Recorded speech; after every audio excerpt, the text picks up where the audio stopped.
Bonjour et bienvenue dans notre studio ici à Jean Blou pour une 32e séquence IT Box. Et aujourd'hui, on va s'intéresser au clean code. Pourquoi l'utiliser? Comment déterminer si celui-ci est clean? Ou plutôt, à quel point un code est propre? Et pour en parler, je suis avec Damien Van de Kerkhove, informaticien chez Onirix du groupe Black Sheep Trace. Bonjour Damien. Bonjour Mathieu. Alors, on va commencer par le début. Un clean code, qu'est-ce que c'est exactement? Qu'est-ce que ça veut dire? Alors, savoir coder, c'est bien. Mais tout le monde peut le faire, contrairement à ce qu'on pense. La programmation informatique, c'est pas si compliqué que ça. Ça, c'est vous qui le dites. C'est moi qui le dis, mais effectivement, si vous prenez le temps de suivre quelques tutoriels, tout le monde peut apprendre à coder. Bien coder, c'est mieux.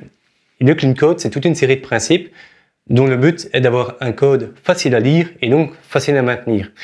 Le but, en fait, moi en tant que développeur, quand j'écris du code, je dois me mettre en tête que d'autres développeurs vont devoir lire mon code et donc je dois écrire du code lisible. Comme ça, tout le monde peut le comprendre, même un junior. Ouais, parce que c'est vrai que le code, on a l'impression qu'on parle à la machine, mais c'est vrai qu'effectivement, d'autres développeurs peuvent venir derrière. Alors, est-ce que le code, du coup, doit être simple? Oui, et en fait, il y a un principe qui s'appelle KISS, qui est Keep It Stupid Simple, qui a été utilisé par l'armée américaine lors des années 60, et dont le but est, voilà, si on a un problème, il y a plusieurs solutions pour résoudre ce problème, on doit prendre la solution la plus simple. Alors, il y a un deuxième principe qui permet d'écrire du code simple, c'est le principe YACNI, qui est You aren't gonna need it. Alors, en tant que développeur, on a souvent tendance à se dire ah, je sais que plus tard, j'aurai peut-être besoin de faire ça, et donc je vais prévoir mon code pour que ce soit le cas. Aujourd'hui, on utilise des méthodologies agiles, dans lesquelles on écrit un projet par itération, donc on écrit des petits morceaux par petits morceaux, et donc on n'a plus besoin de penser à tiens, qu'est-ce qu'il y aura plus tard? D'accord. Puisqu'en fait, on écrit par petits morceaux, et donc il faut écrire le code uniquement pour les tâches dont on en a besoin. Est-ce que vous avez d'autres conseils pour garder donc ce clean code, code du simple? Oui, alors, il y a deux choses très complexes en informatique. Il y a le parallélisme et le nommage des variables. Alors, ça peut se faire sourire, mais au fait, quand on écrit un nom de classe, un nom de méthode ou un nom de variable, il faut que ce nom soit clair et surtout descriptif. Donc, on voit un exemple affiché à l'écran. On peut voir une méthode qui s'appelle displayError. Et si on analyse le contenu de cette méthode, on voit que non seulement elle affiche le message d'erreur, mais aussi qu'elle enregistre le message dans une base de données.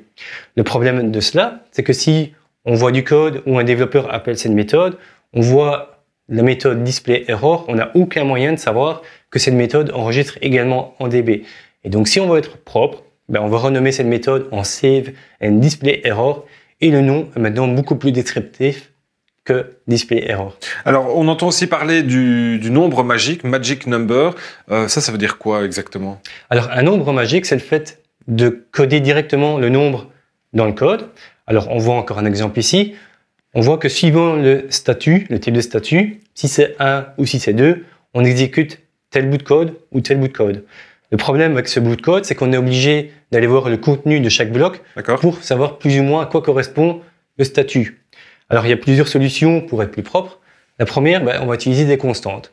Une constante qu'on va appeler status type active A1 et status type inactive A2, et on va remplacer ces nombres par des constantes. Et dans certains cas, et l'exemple affiché ici, justement, répond très bien à cette solution, c'est qu'on va utiliser une énumération. Et donc, on va créer une énumération status type et qui va contenir tous les statuts possibles pour le statut. Ouais, donc effectivement, on l'a vu sur le slide, c'est beaucoup plus lisible.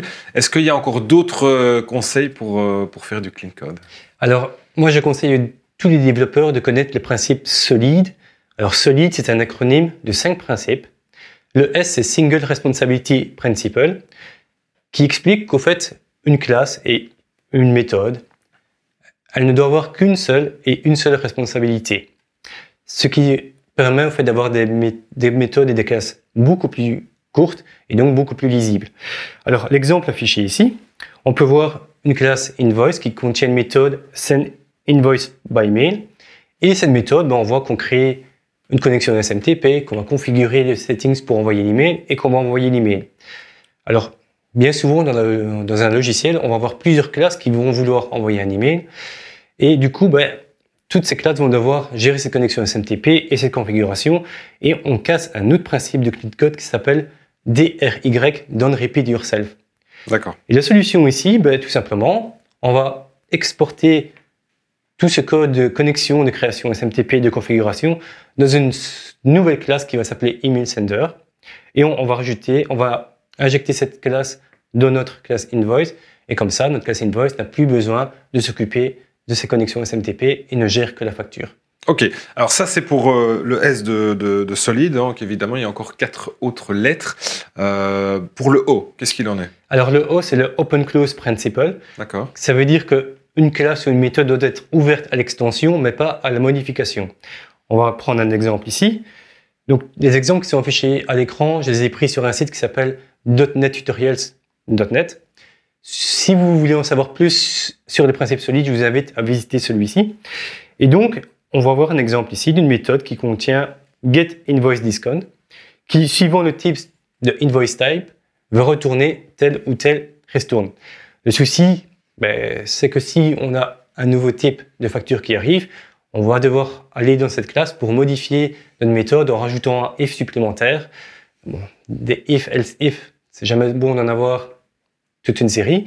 Et une solution, on va avoir une classe parente qui va s'appeler invoiceType. Et ensuite, on va avoir des classes enfants. On va avoir donc finalsInvoice et propositInvoice. Et dans chaque classe enfant, on va implémenter la façon dont on va appliquer le discount. Ok, alors maintenant on connaît le S, on connaît le O. À quoi correspond le L? Alors, c'est le Liskov Substitution Principle. Alors, qu'est-ce qu'il dit? Il dit que si on a une relation parent-enfant, que l'instance de la classe parent peut être remplacée par une instance de la classe enfant sans que le comportement de la classe parent soit modifié. Alors, on voit ici un exemple où on a une classe Apple qui contient une méthode getColor qui retourne rouge et on a une classe orange qui hérite de la classe Apple et qui retourne la couleur orange. On peut voir ensuite à la ligne Apple égale new orange, que si on fait ceci, bien que notre classe soit de type Apple, la méthode getColor va retourner orange et on a donc modifié le comportement de la classe Apple. Bon, alors l'héritage n'est déjà pas très clair en soi parce que une orange hérite d'une Apple, enfin d'une pomme. Et la solution, en fait, elle est très simple. On va utiliser une classe parente qui s'appelle fruit et ensuite on va hériter deux classes, la classe Apple et la classe orange. Et on peut voir dans l'exemple qui s'affiche encore à l'écran que dans un premier temps, on va avoir un fruit qui va hériter de la classe orange qui va bien retourner la couleur orange. Et ensuite, ce même fruit va avoir une instance de type pomme, Apple. Et là, on va bien retourner la couleur rouge. D'accord. Alors, on a fait 3 lettres, on va passer au I. Ça, c'est quoi le principe du I? Alors, le I, c'est Interface Segregation Principle. Oui. Alors, ce I explique qu'au fait, il est mieux d'avoir plusieurs petites interfaces plutôt qu'une grosse. Et donc, on va encore expliquer cela par un exemple. On voit ici une interface qui s'appelle iPrinterTask, qui contient une méthode print, scan et fax. Si on a une imprimante qui ne gère pas les fax, qui va implémenter iPrinterTask, elle va devoir implémenter une méthode fax alors qu'elle ne gère pas le fax. La solution, on va garder notre interface iPrinterTask, mais on va simplement posséder dans celle-ci que les méthodes de base d'une imprimante, donc print et scan. Et on va rajouter une deuxième interface qui s'appelle iFaxTask, qui elle va contenir la méthode fax. Et les imprimantes qui elles gèrent le fax, elles vont implémenter les deux interfaces, donc iPrinterTask et iFaxTask. Ok, alors on va passer à la dernière lettre, fatalement le D. Est-ce que c'est aussi un principe? Est-ce qu'il est important celui-là? Oui, alors c'est le Dependency Inversion Principle. Alors c'est un principe qui est très utilisé de nos jours parce qu'en fait on utilise beaucoup maintenant dans nos applications, dans nos codes, l'injection de dépendance. Et on voit par exemple ici un exemple de code où on injecte le Employee Data Access. Et ce principe dit que les abstractions ne doivent pas dépendre des détails, mais les détails devraient dépendre des abstractions.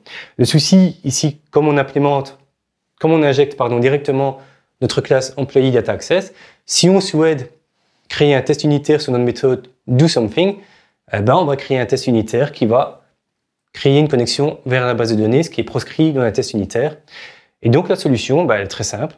On va créer une interface iEmployee Data Access qui sera implémentée par l'Employee Data Access et on va plutôt injecter cette interface. Ce qui fait que si demain on veut créer un code unitaire sur le DoSomething, on pourra le faire parce qu'on pourra simplement moquer l'interface iEmployee Data Access pour créer notre test unitaire. Ok, merci pour tous ces conseils. Alors, est-ce qu'on peut encore donner un dernier conseil avant d'aborder peut-être les logiciels? Un dernier conseil? Oui, alors je conseille aussi à tous les développeurs de connaître les design patterns qui sont divisés en 3 catégories. Alors, les design patterns ont été créés par 4 personnes différentes et donc on appelle ça les Gang of 4. Okay. Et ils sont divisés en 3 catégories. Des patrons de conception, de création. On va retrouver le factory, le singleton. Ensuite, on a le patron de conception structural, où là, on va retrouver par exemple l'adapteur.